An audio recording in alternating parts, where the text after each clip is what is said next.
Well, it can't all be Avengers Endgame. Hey guys, I'm Rebecca from WatchMojo, and today we're counting down our picks for the top 10 worst movies of 2019 so far. That means we're looking at the most disappointing movies of 2019 released before the end of May. However, we're only looking at major productions or high-profile indie films. Alright guys, get your pitchforks out. Number 10, The Professor. From here on out, we're gonna do things very, very differently. It'd seem that the golden age of Johnny Depp films has come and gone. Once synonymous with classic, quirky performances like those found in Edward Scissorhands or Benny and June, the actor has more recently found himself playing the leading man in such critically panned films as Mordecai and, most recently, The Professor. In the latter, Depp plays Richard Brown, a college lecturer who, upon being given a terminal diagnosis and just 6 months to live, begins to, behave like he's only got 6 months to live. What happened to us, Richard? What happened to us? Life. Damn it, Richard, those are crystal. You can see what the film is attempting to do, but it's all style with very little substance or heart, further weighed down by thin characters. Was that it? Yeah, I think so, yeah. Number 9, Miss Bala. My name is I know who you are. I know who you are. It's no secret that Gina Rodriguez can act, as evidenced by her star-making role as the titular heroine in the hit CW series Jane the Virgin. Considering her talents, we're very happy to see she's getting opportunities on the big screen. We just wish they were better than this one. Barely recouping its modest $15 million budget, Miss Bala failed to make much of an impression on filmgoers or critics. The issue? It just feels bland. From the action sequences to the way the plot progresses, the movie plays out in a rather paint-by-numbers fashion. The story follows an LA makeup artist who gets tangled up in Tijuana's criminal underworld while on vacation. Sadly, it never capitalizes on that potentially compelling premise. I'm gonna find Suzu. Okay, I promise you. Number 8, After. Call and text every day. Mom, it's college. It's not a survival course. Unless you're a fan of overly cheesy, unself-conscious, lovesick teen drama, this one is difficult to watch. An adaptation of a 2014 teen romance novel by the same name, After made a tidy little profit at the box office, but certainly did not win over critics. The film marches self-assuredly through the well-trod territory of good girl falls for bad boy, as it takes audiences through the melodramatic romance between Tessa and Hardin. Riddled with cliches and at times offensively generic, After feels like the lowest common denominator of its genre. Or as Frank Scheck of The Hollywood Reporter perhaps put it best, quote, "Come back, Twilight, all is forgiven." Ouch. What are you dreaming about? Number 7, The Hustle. Impressive. I'm a con artist. Sisters in arms. Given the resumes of its two talented leads, this 2019 comedy could have and should have been a good time at the movies. Unfortunately, it seems to have gone the way of so many remakes by failing to capture the magic and spirit that made its predecessor special.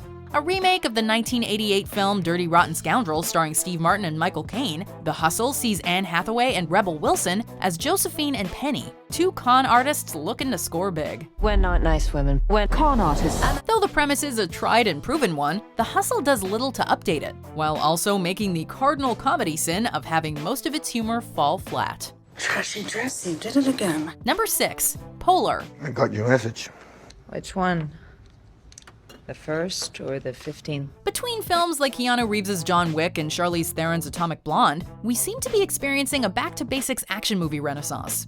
Sadly, this Netflix original is not up there. Which is really too bad, as star Mads Mikkelsen is an actor with more than his fair share of superb performances under his belt. Adapted from the hit Dark Horse web series and graphic novels of the same name, Polar follows Duncan Visla, also known as the Black Kaiser, an assassin about to retire who's drawn back into the fray when he himself is targeted by assassins. What was your job? I was in the funeral business. It's a familiar premise, but one that still has plenty of mileage. Unfortunately, the film is all style and no substance, and the style in question is garish, over the top, and clumsy. Figured it wouldn't kill me. Number 5, UglyDolls. Good morning, Uglyville! Everything about this film had us worried from the very beginning of its marketing campaign. Unfortunately, it lived up to our low expectations. The film made music its priority by assembling a cast better known for singing than acting, and leading a cast that includes the likes of Nick Jonas, Janelle Monáe, Pitbull, and Blake Shelton is Kelly Clarkson. Now, in her defense, from Justin to Kelly, this is not. Rather than being overtly grating and a total cringe fest, UglyDolls is simply boring and uninspired. What's perfection? It's sincere and it tries hard, but ultimately it feels, first and foremost, like a reminder of the fact that CGI animation has gotten relatively cheap and easy to produce. Only the youngest viewers will be entertained. Well, that's just hurtful. Number 4, Ahmadiyya family funeral. That ain't funny. If you find a formula that's both profitable and replicable, why stop? That seems to be the mentality that drives the Ahmadiyya franchise, which, as of 2019, numbers 11 films spanning roughly 15 years.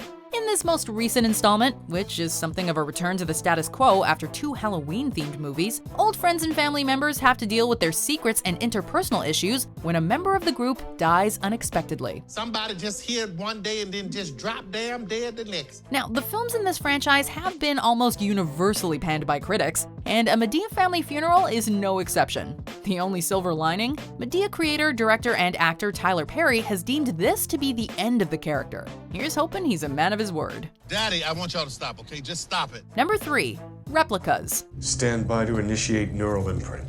Keanu Reeves has been killing it over the last few years as John Wick, the not-so-retired assassin who just wants to be left alone with his dog.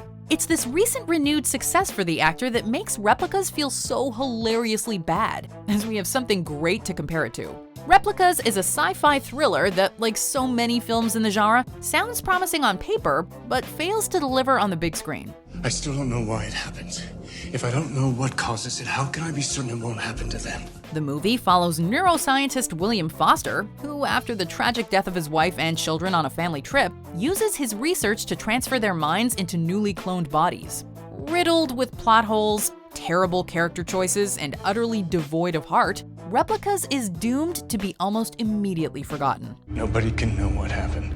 Number 2, Hellboy. Hey, I'm on your side! With all due respect to David Harbour, who actually did a solid job in the leading role considering the material he was given, this reboot felt off from the very start. The film was all over the place in terms of tone, and most of the other actors involved seemed like they were phoning it in, as if they knew all too well that this film was DOA. Okay, I'd appreciate a prophecy with more relatable stakes. The R rating was an opportunity to really lean into the source material. But unfortunately, what we got instead were paper-thin versions of Mike Mignola's beloved stories with extra buckets of blood. So now that the reboot has arrived and flopped, can we finally get Guillermo del Toro's third Hellboy film starring Ron Perlman? Thanks. Are you serious? So, do you think that Dark Phoenix would be on this list if it had been released in May? Who's to say? Anyway, we've got some dishonorable mentions coming up, after which you'll get to see what number 1 is. And I'll give you a little clue. The person who stars in this movie has already appeared on this list. Ouch. Let's see. Is this...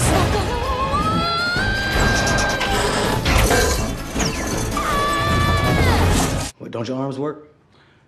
They don't. Hey, what about you, sweetie? Why do you need a signature? I don't need a signature. My PO needs a signature.